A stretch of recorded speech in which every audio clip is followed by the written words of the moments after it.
The first big movie of July, Jurassic World Rebirth, is now showing in cinemas, so here's my review of Jurassic World Rebirth. After the last two Jurassic World movies, but more specifically Jurassic World Dominion, I've personally lost a lot of faith in this franchise. Which is sad because I love the Jurassic Park, not World, movies. 10-year-old me really wanted to be a paleontologist. I know I'm not the first one to say this, but the once revered and respected Jurassic Park franchise has unfortunately become the monster movie equivalent of the Fast and the Furious franchise because of the recent entries. But when I heard Gareth Edwards was directing this new Jurassic World movie, it got me excited because this man knows scale. And judging by the trailers, it looked like this franchise was going back to its roots, ready to give us something that feels closer to the original Jurassic Park movies. So going into this, I was slightly optimistic, but also very cautious because their recent track record hasn't been looking good. So, how did they do this time around?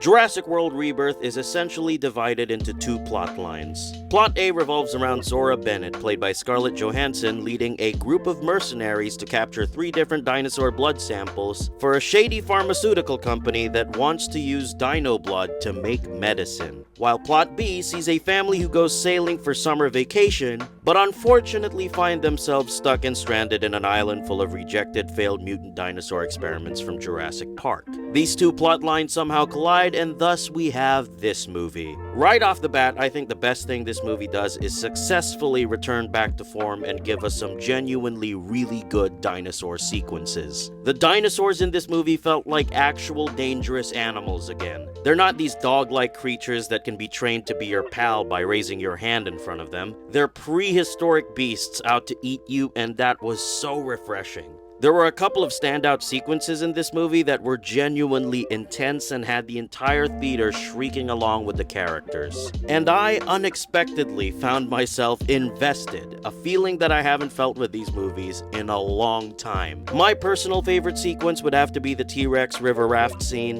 which, if you didn't know, was actually supposed to be a sequence in the first Jurassic Park movie, but they took it out. When the Jurassic World movies first introduced these made-up dinosaurs, I wasn't really a fan. Personally, I'd like it if they just stuck to real dinosaurs that were once here, but this might be the only time they made me actually like the made-up dinosaurs, because thematically it made sense for the story to have them there. They're in an island with essentially failed experiments. They're the dinosaurs that didn't make it past the testing phase. So having them here felt natural. It didn't feel like a lazy way to one-up themselves. Now that we've discussed the positives, let's talk about some of the things I think they could have improved upon. I feel like this movie would have been 1,000 times better had they switched the main characters. Much respect to Scarlett Johansson, Jonathan Bailey, and Mahershala Ali, who did the best they could with what they were given, but their story and their characters weren't very interesting in my opinion. Their plotline seems like a leftover idea they had from the previous Jurassic World movies. Evil company wants the dinosaurs for their selfish evil company reasons. Whoop-de-doo. Haven't heard that one before. I also feel like the writing for their characters is so inconsistent, especially with Scarlett Johansson's Zora Bennett. One minute she's a mercenary killer with a heart. Other times she's a stick-to-the-mission type of gal. We can't worry about the others, focus on the objective.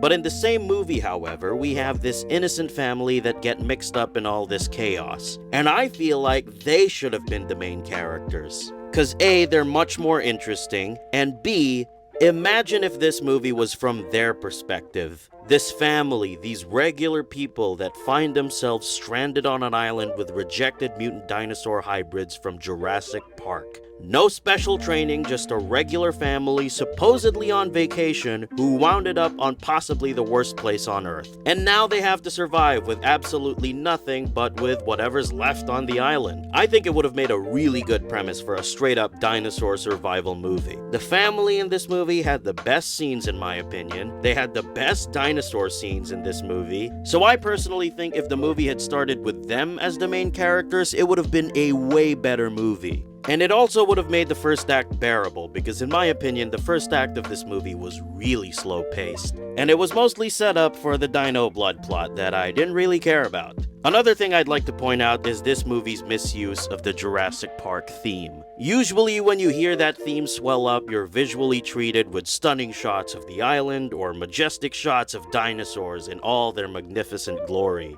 But this movie, however, uses this theme awkwardly. It's playing over not-so-stunning shots of mountain ranges and seaside fish markets. There's none of that regality that came with hearing the theme. I think they only used it right once, but even when they did, there was a tad bit of awkwardness to it because let's just say it plays while a couple of dinosaurs were having a special, intimate moment as humans gazed upon them in awe. Overall, though, I'd say the July blockbuster season is off to a pretty decent start, because despite its flaws, I still think this movie is actually a pretty good time in the theater. There were some really gripping dinosaur sequences, some great direction from Gareth Edwards, and I think above all else, the best compliment I can give this movie is that it made me invested, because I haven't been in a while with this franchise. So yeah, if you could get past some of its inconsistencies, I think Jurassic World Rebirth is definitely worth the watch. But also, nothing has yet to beat or even come close to the original, because that thing is actual art.